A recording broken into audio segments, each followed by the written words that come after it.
So how to বা when to fit binomial distribution?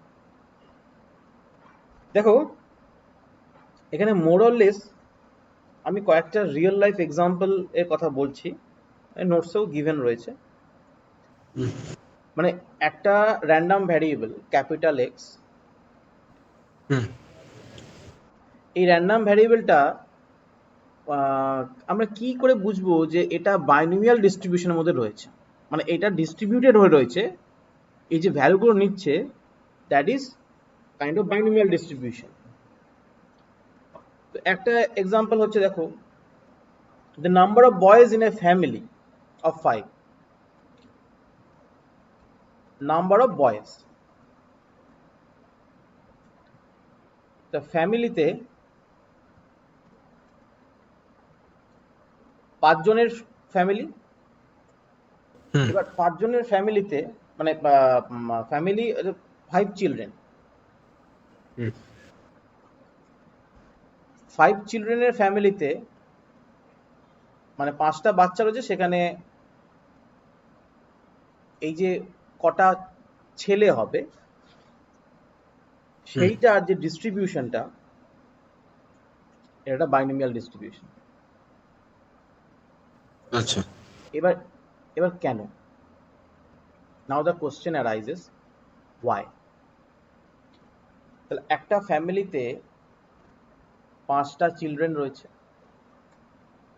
এবার দেখো আমি যদি বলে নিই যে চাইল্ড আইদার মেল হবে অর ফিমেল, আইদার তো আমি এখানে ট্রান্সজেন্ডারটাকে কনসিডার করছি না। জাস্ট আমি বলেছিলাম কারণ কারণ হচ্ছে বার্নোলিয়ান ট্রায়ালস এর ক্ষেত্রে ড্র কেসটা নেই ড্র কিন্তু, হবে না, না। ঠিক আছে? মানে কোনো উইন আর লস, মানে সাকসেস আর ফেলিয়ার, এই দুটোর মাঝে কিন্তু কোনো মানে মিডল ওয়ে নেই। তাহলে আমি যদি এখানে যে মেল চাইল্ড হবে দ্যাট ইজ বয়, তো এটাকে আমি ধরছি সাকসেস, আর ফিমেল চাইল্ড হবে এটা হচ্ছে ফেলিয়ার। এবার তুমি বলো তো এখানে প্রবাবিলিটি অফ সাকসেস কত হবে? তার মানে স্যার প্রবাবিলিটি অফ মানে সাকসেস এখানে হবে sir.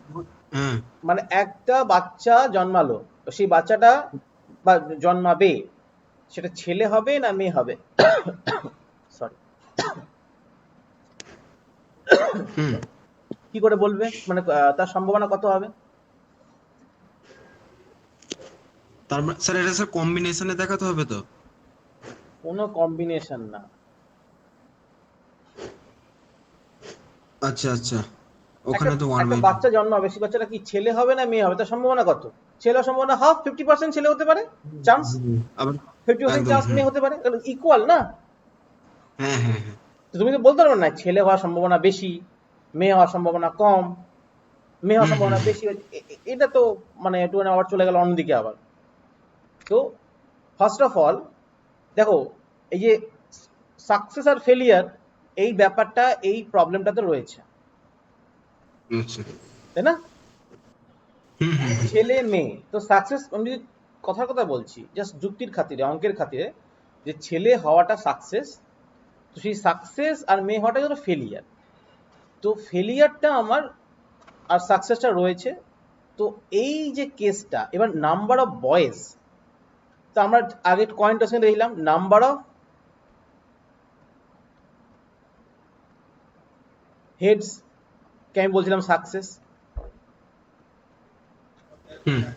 So same here, the number of boys, the success মানে হেড যদি সাকসেস হয় তাহলে নাম্বার অফ সাকসেস, কারণ আমাকে আইটাকে বলতে হবে না, আইটা কি বলছে? Number of success. হ্যাঁ, তো এটা কিভাবে ডিস্ট্রিবিউট হবে? এনটা কত? তার মানে হ্যাঁ 5। তাহলে এর পিএমএফটা কত হবে? আর পি এর ভ্যালু কত? হাফ। কিউ হ্যাঁ, এর ভ্যালু কত? হাফ। তাহলে হ্যাঁ, পিএমএফটা কত হবে? তার মানে fx equal to p to the power x আর কিউ টু দি পাওয়ার এক্সটা কি হতে পারে? এক্সটা কি হচ্ছে? নাম্বার অফ বয়েজ, তাই তো? X is number of boys. একটাও ছেলে নেই, একটা আছে, দুটো আছে, তিনটে আছে, চারটে আছে, পাঁচটায় পাঁচটাই ছেলে।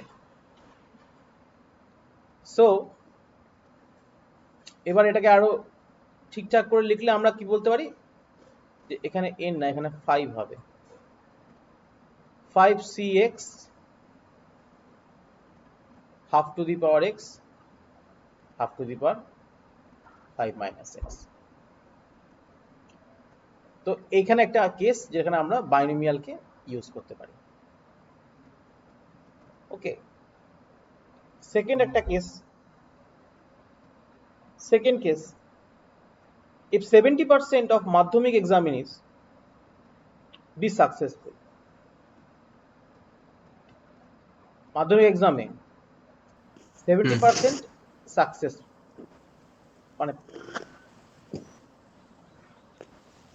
পাস করেছে, then the number of successful candidates in a sample of 10 such examinees follows binomial distribution। তাহলে দেখো এখানে দুটো কন্ডিশন রয়েছে, পাস আর ফেল, তাই না? ক্যান্ডিডেট আইদার পাস করবে অর ফেল করবে। তাহলে এই যে সাকসেস ফেলিয়ারের একটা কম্বিনেশন চলে আসলো, so will use binomial distribution.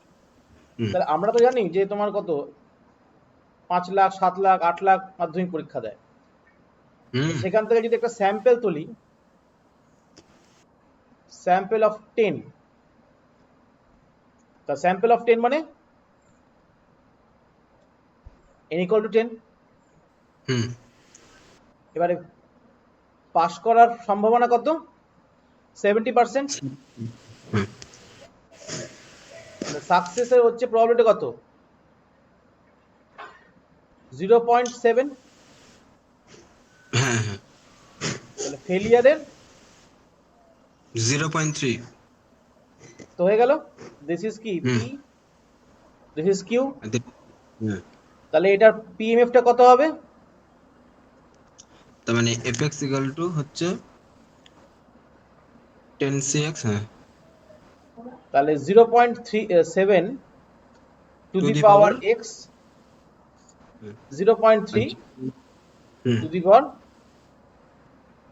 10 আর মাইনাস এক্সটা রেঞ্জ করে করতে থেকে 0, একজনও পাস করেনি, দুজন পাস করেছে, তিনজন পাস করেছে, 10 জনে পাস করে গেছে।